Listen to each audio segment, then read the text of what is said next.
Is now starting. All attendees are in listen-only mode. Hi, good morning. Today is Tuesday, November 4th. I'm Donna Will, Professional Development Coordinator for the Developmental Disabilities Administration.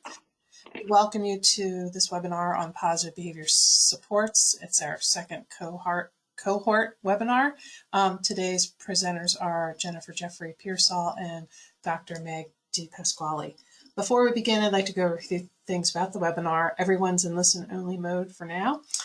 We have two options to listen to the webinar, by computer and by phone, and those options are available in the audio section in the panel. And we have one handout that will be uploaded shortly, and we are recording this and we'll post it on the website. Any questions you have, you can type in the question box. And so I'm going to turn it over to Jennifer. Good morning. Excellent, thank you. Good morning. And good morning, everyone. Like Donna said, what we can do, if you have questions along the way, feel free to type those in the questions tab. There's also a chat function as well. So if you type your questions in the question tab, we can answer those along the way, either by typing or by just verbally answering those questions. We have ample time today to answer any questions that you have that come up during this webinar. And if you have any additional questions afterwards, there's information in here as well of who to contact with any follow-up questions. So we're thrilled that you're here today, and we're thrilled that you're continue to have interest in positive behavior support and the potential of getting involved with Cohort 2. Meg, do you want to say anything as we open up before I dive into the application itself? Sure, I'll just say welcome everybody. Thank you so much for joining us today. I know that the constant contact was a little short notice, but it really shows your interest in moving forward with possibly being part of the second cohort, which we are really excited to see. So please, please, please use this time for any questions that you have after Jen and I go through everything. Know that you know, any question you might have might help somebody else in the process as well. So welcome, and take it away, Jen. Perfect, thanks. So I'm going to go through the the application in a bit of detail here. It will be, if you've been on the previous webinars that overviewed positive behavior support, and then also the webinar that talked more about involvement in the cohort statewide. Some of this will be repetitive, but repetition builds fluency, so you'll have a really good idea of what the opportunity is and how to get involved. This is the application that we're requesting organizations complete, whether you are a large organization or a very small organization. The information that we're asking is the same for both. It just might look different depending on your context. The application starts with some information for you all and gives you a summary of the opportunity, which includes a process by which you can engage in that multi-year partnership to support the adoption and installation of positive behavior support framework within your organization. You'll, through this opportunity, you receive training, technical assistance, and evaluation support.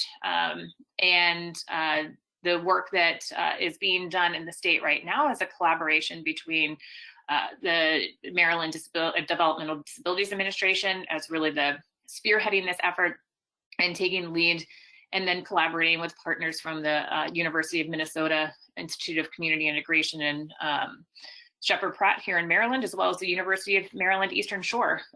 So the partners are part of the training and technical assistance and evaluation support that your organization will receive, right? Some housekeeping items start the application, and that is just forefront indicating that the full application is attached as an appendix. And then if you're interested as an organization, that we're asking that you submit a fully completed application no later than 11:59 on December 10th. And those applications that are completed will be reviewed, and teams, we anticipate teams to be notified by January 31st. Right. The review will be led by the Developmental Disabilities Administration, PBS leadership team, and they are taking the primary lead on this, and then we'll make those announcements to your organizations. Some of the big highlights or thumbnail sketches of what we're looking for in teams as far as readiness and interest to be involved that help with the selection process, and you'll see this embedded within the application itself, is evidence that there is active administrative support and involvement in bringing in the framework of positive behavior support within your organization. That there is a commitment of the participation of a core team in the trainings that are provided, and then the ability to participate independently in ongoing organization-wide meetings and additional training days to complete activities, and you just keep the work rolling, right? Activities, tools, checklists, implementation, etc. So those are the three buckets: administrative support and involvement, participation by a core team in organizing this, as well as the ability to continue to meet and plan on an ongoing basis to help with your participation. And I see there's a question, can we get a copy of this document? Certainly. I think I emailed it just as we were starting here to Donna. So depending on the speed of the internet, we'll be able to get that over to her in the cyber world and up at some point soon. All right. Any questions about the technical, application or the technical assistance? Anything that's involved with this can be directed to Terrence Proctor and with his email here.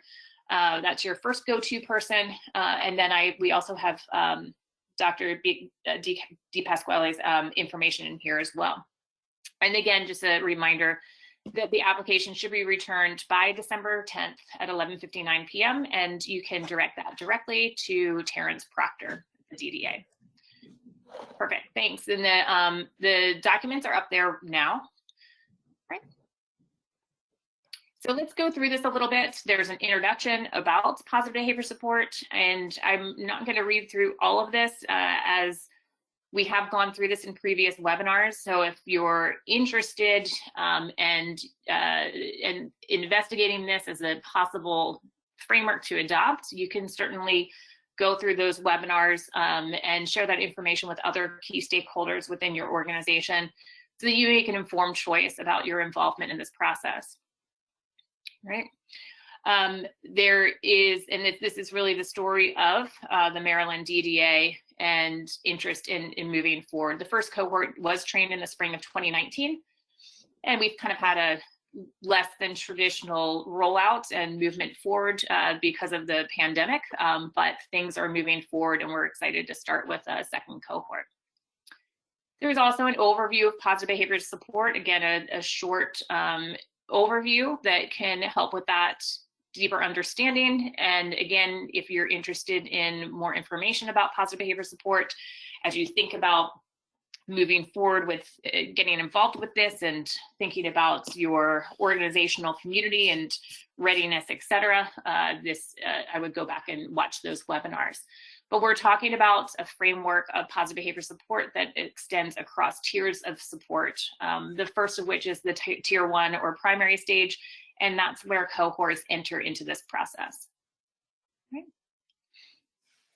And yes, Rachel, thank you. We will be sending out these handouts. We can send these out to participants and across the state. Okay. So then we provide a description of the training and technical assistance, and this is within the application and also outlined in some of the webinars. I will indicate here that I'll highlight some sections. The Maryland DDA is requesting organizations to commit to at least a three-year investment for this work, and we've talked about that before. That change takes time, and you can anticipate about a 3 to 5 year process to really think about the framework of positive behavior support being fully installed within your organization. So we're asking for a minimum of 3-year investment for this work. And then the first year includes 3 full-day team training events and focused on Tier 1 activities while building that foundation for Tier 2 and Tier 3. I will show you a table of kind of specifics of the numbers that looks like, the number of hours per team member, because that can be really helpful. And again, it goes into talking about the elements of that first year, working on really developing strategies that help create those proactive and positive environments that really focus on positive social interactions. Technical assistance, and I'll draw you down to here, is around supporting teams and helping teams go through this process of embedding this work in a really efficient and effective way within your existing organization. In subsequent years, we move forward into secondary and tertiary supports, and that's where we are embarking with our Cohort 1 at the end of this year into next year. And the idea is to focus on early identification of need, as well as providing any training and technical assistance to support individualized intensive support plans.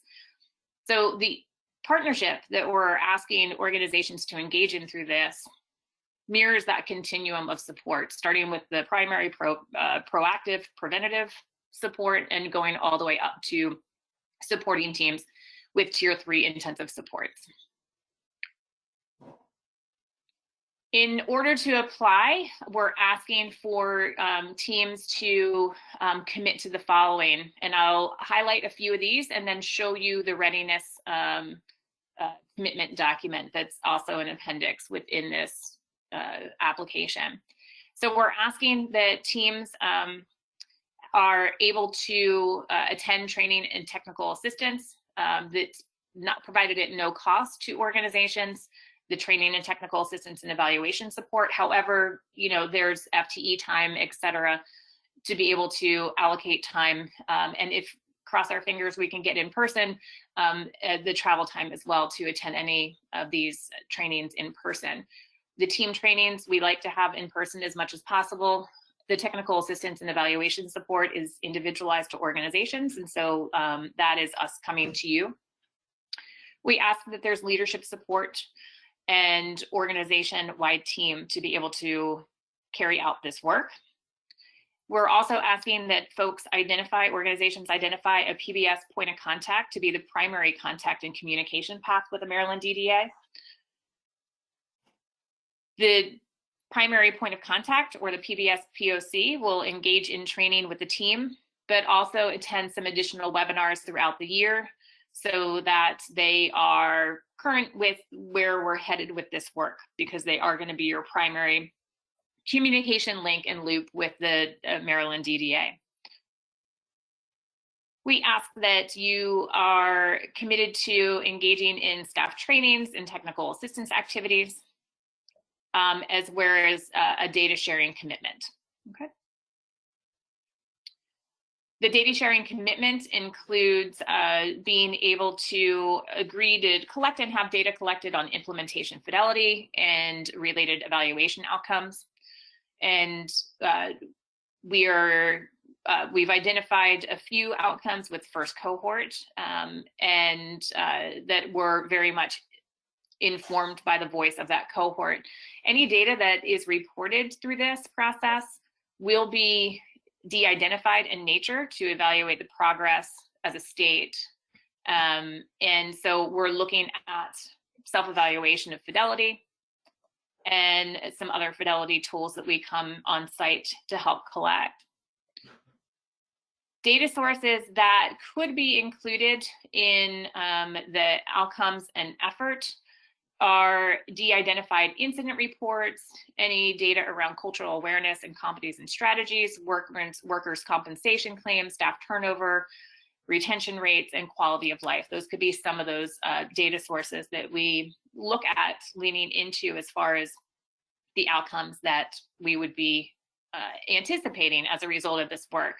And so it helps to have that data feedback loop and to inform kind of statewide as well, not just at the organization level, how the implementation of positive behavior support is impacting the valued outcomes that you're trying to achieve as a part of this work. Okay.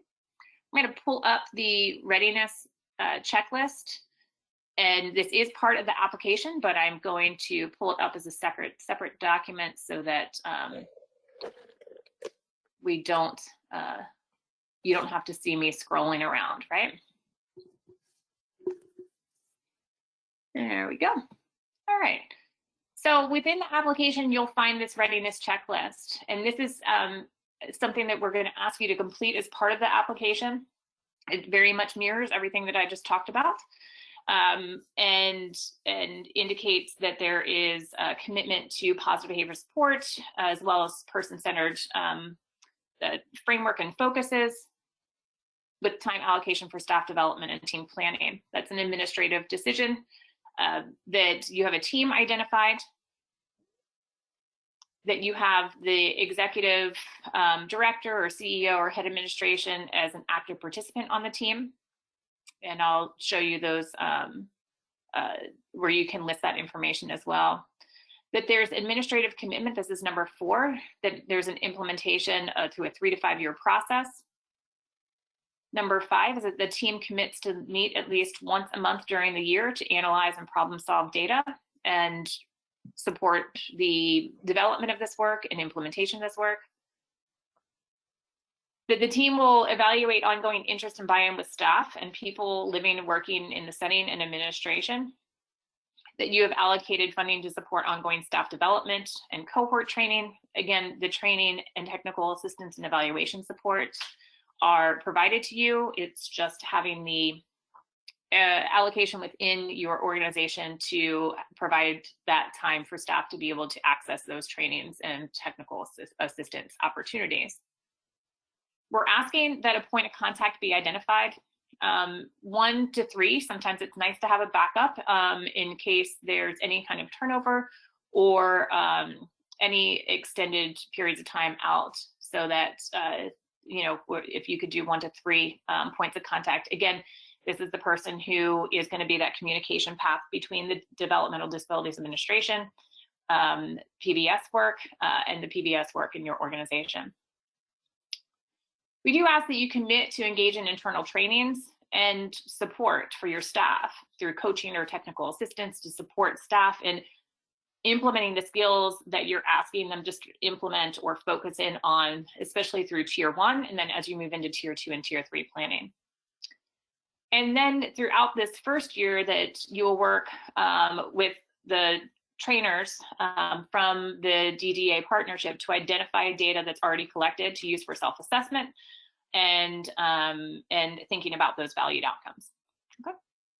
So that's the readiness checklist. That gives you a good idea of are we ready for this work? Are we willing to invest in these variables here? We're asking that teams go through and confirm a yes or no, and then have the CEO, executive director, head administrator sign off and date. There's a place where you can put in your team member information. We're asking that you share that in the application. We want to see documentation of who the team members' names are and what their role is within the organization. It could be that you have a quality assurance person on this team, as well as a direct support professional. Your administrator could have behavioral health supports in here as well. Again, a range of folks to really round out what that teaming is. And we've talked about teaming in the first webinar that we held for the overview of positive behavior support. We ask that you identify at least 1 point of contact. Again, you would insert their name and the role within the organization. All right, and then within this application, it's a separate appendix in the within this document. There's also the summary of commitment. So this gives you a bird's eye view of the estimated number of hours per year for this, especially for this first year, for the different roles that we're asking you to identify for this work. So when we think about organizational leadership or administration, we're asking for administration to be able to engage in some readiness webinars prior to the team training. and then 3 full days of team training events, plus any time between for team meetings, okay? We also then, and that would be an estimated 27 hours per person, per administrator for the year. In addition, there would be the time for follow-up meetings within your organization. Team members, that's also listed here, 3 full days of team member training and meetings within the organization between training days after the training is completed, right? Points of contact, the number of hours is there, as well as Pbs facilitators. And that is something that we will work with organizations on identifying during the first year of the project, during readiness before the team training, during the team training, and after the team training. These are folks that we don't need you to have identified immediately, but we will, these folks will, their roles will evolve or be identified throughout the year as individuals that can really help support more advanced tier implementation of positive behavior support as we move forward with this work. Okay. And if there are any questions, please let us know. I'm not seeing any come in, so I'm going to go back to the application itself. All right, there we go. Okay, so that helps with the readiness. We'll talk to you about the application review process. Once completed applications are processed and received by the Developmental Disabilities Administration, we will, or the Maryland DDA will review applications and according to the following criteria. And 50 points will be awarded to each, up to 50 points will be awarded to each individual agency based on the following: that there's a full application with executive leadership sign-off, that's 5 points. That there's clear indication of organization leadership commitment to positive behavior support and understanding of long-term investments for at least 3 years, that's 15 points. There's organization capacity to fulfill on the project structure and intention, that's 20 points. There are existing data collection and review process within the organization and that we can build upon, 5 points. And then participation of family and people who receive services, and that's 5 points. And that could be within the teaming process or how, articulated in other ways through the application. Appendix A is where the application begins. And so you have 2 parts that need to be completed. And for each question, you can use as much space as you wish, but we're asking for, the organization name of contact person for the application. That isn't necessarily that PBS point of contact. It could be, but it likely is could be an administrator within the organization as well. Phone number and email contact information for that person. We're asking that you provide some information on your organization's mission and a brief description of your organization, providing information about the services that you provide. Asking that you provide information on the number of people your organization supports and what populations your organization serves.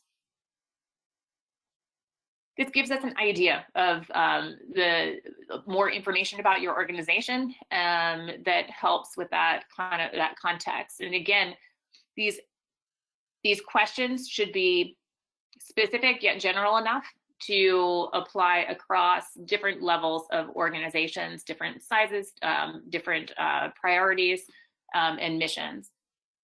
We ask for number 3 that for information as far as why you're applying for this training and technical assistance opportunity, really thinking about providing how this links to your organizational goals and how you're going to use this training and technical assistance to support your organization's work, things that you might be struggling with, and how you want to improve upon the quality of support you provide, and what you anticipate the benefits of the people you support being through the efforts around positive behavior support. If you are a larger organization and provide many types of services or services across counties, or across different domains, then we're going to ask that you describe how you will focus your efforts in the first year of implementation. You know, is there a specific domain of your work that you want to focus on? Is it community supports? Is it in homes? Is it employment? And then again, for larger organizations, thinking about what service or portion of the organization you'll focus on. Number 4 is the aspect of supports you provide. Do you consider to be already aligned, so that we can think from the forefront about alignment? You know, what do you currently have in place that you think aligns nicely with the work that what you know of positive behavior support at this time? Right, and it could be things like person-centered support, trauma-informed care, etc. For smaller organizations, give us an indication of any collaborations you have with other organizations or agencies in your region that could help support your PBS efforts. If you are a smaller organization and there are a few of you all kind of coming together and thinking about how this might work in thinking how you might be able to partner around this work, please indicate that within your application. And if you are thinking about requesting to partner with an organization, then feel free we'd like you to list the name of that organization and contact information within that organization. For number 6, we'd like you to give some indication about how you would include the people who receive supports from your agency and their families within this effort. So it could be around teaming, could be around helping with training and technical assistance and data evaluation, etc. So really think about how you might incorporate families and people you support within this work. And then we're asking that you provide some numbers as well: the number of direct support professionals, number of administrators, number of managers, number of behavior support specialists. We're asking if representatives of your organization attended the September 14th statewide webinar or the October 12th statewide webinar. And does your agency already implement positive behavior support? And if so, what is the status of your implementation? So describe your efforts to date, if there have been any barriers, or what you have found to help with success with your implementation. We're then asking that you provide a description of your goals for positive behavior support assistance, what types of support you are requesting, what you're struggling with, what do you want to improve upon. And then we get into some information about your current documentation process for monitoring incidents of challenging behavior. Include any information about that process of how those incidents might be documented, if there are any software or programs that you use for data entry and analysis. And then we're asking in number 12, if you are currently implementing other positive supports within your organization. And if so, we'd love to hear about the type of training or technical assistance that you've already received to ensure that you have high fidelity implementation with these practices. Okay.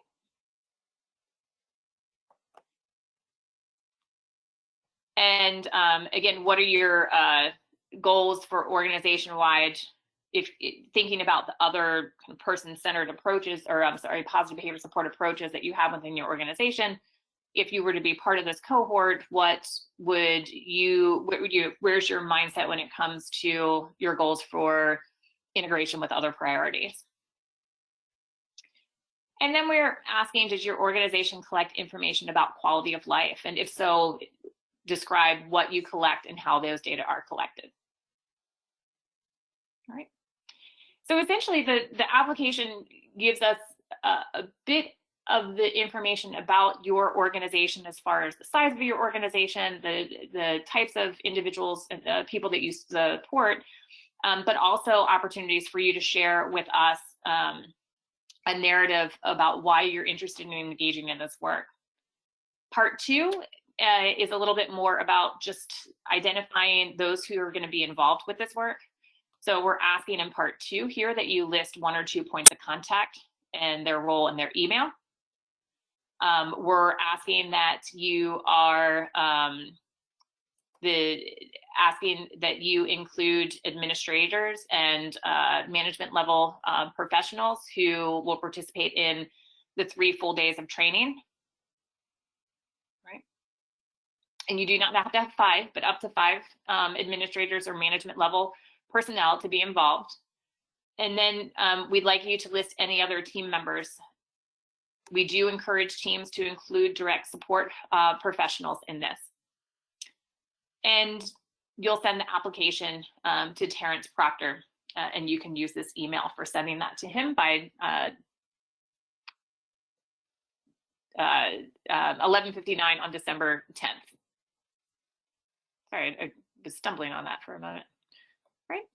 And then within this application, you will also find that we have the summary of commitments in here that I shared with you in the readiness document. So here are the summary of commitments so that you can think about what does this look like as far as hours for the different types of personnel that are involved with the different activities. And this is for a year.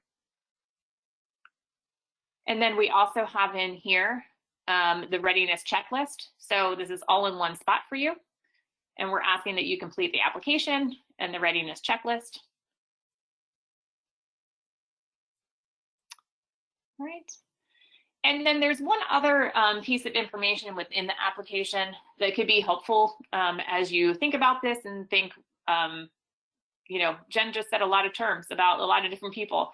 And so what we have broken down here are there are information about the different roles. So the positive behavior support team, that organization-wide team, what is that team? You know, it's a representative of key stakeholders who are really focused on understanding what positive behavior support across multi-tiers of support looks like and how to go about organizing this and supporting this within your organization. And that's my overview of that. The words are a little bit different on the page, but you'll have those as a reminder. And then when we talked about the points of contact, again, what their role is that communication loop, and also really supporting their teams by encouraging team members to meet and working with the DDA on any kind of technical assistance or evaluation. And then the PBS facilitators, I had mentioned this during the first year. We will assist you in identifying, you all will identify these personnel, but we'll give you more context on this role. But it's really, these will be folks that have existing experience and expertise in individual support planning who can help support your movement into Tier 2 and Tier 3 across the years of this partnership. And so that information is in there. And I will give one other bit of information of this. The application is modified from what the state of Minnesota has done over the years with their PBS implementation and with the University of Minnesota Institute on Community Integration, and contextualized for Maryland and what the state infrastructure looks like here, and the engagement around training, technical assistance, and evaluation support looks like here in Maryland. So I'm going to go back to the top of the document. I'm going to share it again, but I'm asking if you have any questions, feel free to ask us. You can unmute, or you can certainly post your questions in the question box or the handout or the chat.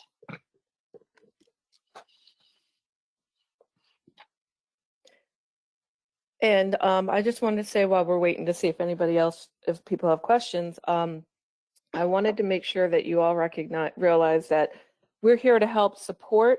So if you have questions when you're filling out the application, you can reach out to myself or Terrence to try to give you some clarity in regards to what the application is asking. Jen had mentioned before, if you're a smaller agency and you want to partner with another smaller agency, that's a way of doing this work as well. Also, if you're a smaller agency and you want to just kick around the ideas of some different meetings you already have going on, and that's part of what the training would be about. Is like if you are a smaller agency, to try to look at what meetings you're already using. We always want to work smarter, not harder. So please keep in mind that this isn't something that if you're a smaller agency, or if you are in a more rural area, such as some places on the Eastern Shore or in Western Maryland, your resources might be a little bit sparser. That please don't have that be something that you feel like you wouldn't be able to do this work, because we do have providers out in both of those regions as well. And we recognize the need to be a little more creative depending on what resources and what you have available in your area.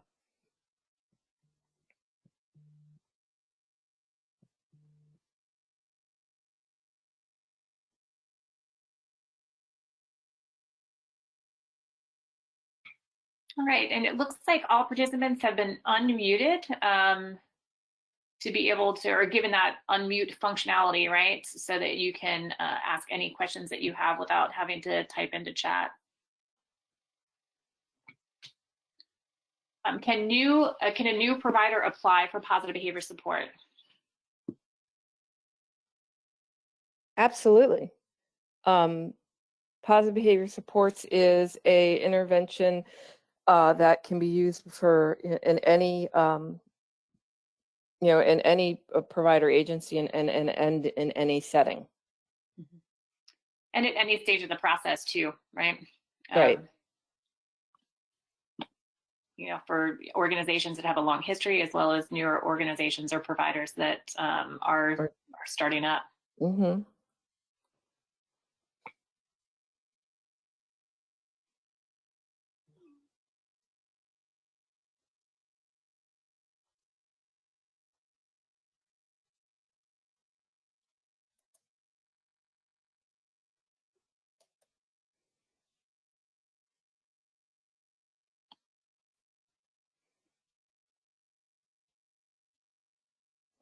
And also, too, I wanted to let providers know that you do not have to be a provider that provides behavior support services. Even though positive behavior supports, we talk about behavior plans and things like that. Some of the work that we're doing is more on that proactive level, which would be before needing to do a behavior plan. So if you don't provide behavior support services, you can still implement PBS within your organization, because it's not writing a behavior plan per se. That's one of the tiers, but right now with the initial cohort and the initial stages that you all would be learning about would be that tier 1, which is universal, which is for everybody. So I don't want anybody to feel like, oh, well, we don't provide BSS services, we can't provide this service. This is more of an organizational implementation of an intervention. So it's for the entire organization, not just a one specific person. So I want to make sure people are aware of that as well.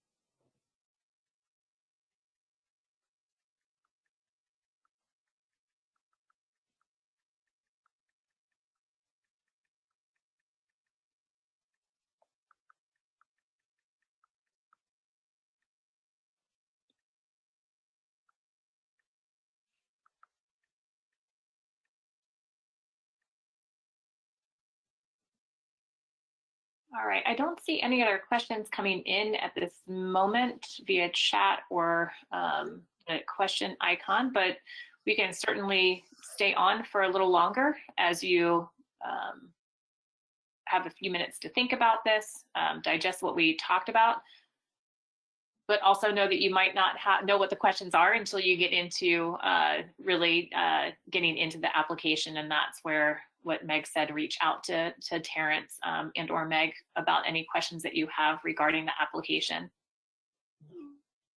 And so those that are on, we really appreciate your time. Those that are viewing this in a recorded fashion. We're also really happy that you're viewing the recording and have interest and excitement about getting involved with positive behavior support in Maryland.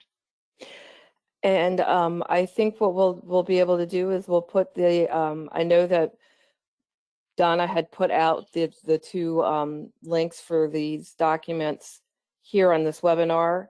We'll also look at putting them out just on the website as well, so that people can reach out, because I did just check, and I know of one or two people that have already privately emailed and asked for the application. So I want to be able to make sure that we have it on the website too, so you guys can just go there and get it if you know if you haven't reached out and gotten it from this webinar. So we'll get that out there within the next day or so. But please keep in mind the deadlines that Jen spoke about. It's really important. We want to be able to give everybody the opportunity to, you know, have an application in. We really need them in by the by 11:59 on December the 10th, which is about a little over a month from now, so that we have time to go through and rate them and make the decision, because we are only going to be accepting between 8 to 10 agencies, and simply that is so that we can provide the personal and intimate technical assistance that we think is really needed during the first initial startup of this process.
Well, I think if there aren't any other questions, this will be the end of our presentation. Again, thank you all for your time and your interest.